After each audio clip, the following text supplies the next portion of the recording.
अनि तिमीले मामुलाई हराउन त बताउन मामुले के गर्न लाउनु भयो पढ्न अनि मामुले के गर्नुपर्छ अरे पढेर अनि काके खाना खत्त अनि मामु तिमीलाई घर बनाइदिनुहुन्छ ए अनि तिमीलाई घर कहाँ बनाइन्छ त घरीमा घरमा बनाइन्छ अनि तिमी अहिले बसेको घर कसको हो नि तिमी अहिले बसेको घर कसको घर हो नि कुन हामी अहिले बसेको घर कसको हो पढाइको को पराईको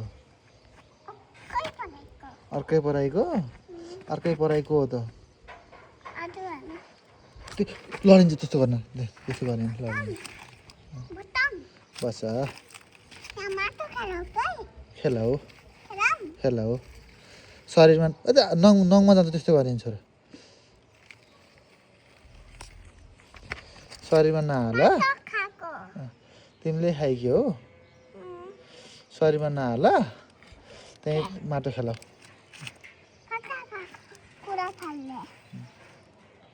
माटो खेलाउँ खेला हो शरीरमा नहाल है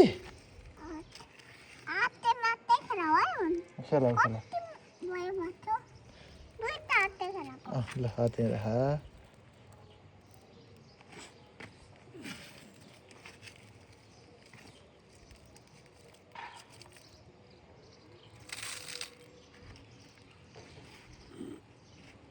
माटो खेलाउँ यहाँ फाल्न पर्छ है त्यहीँ फाल्नुपर्छ अहिले है अहिले माटो खेला चाहिँ घर गएर हात धुनु पर्छ पर्दैन मुखमा हाल्नु हुन्न है हात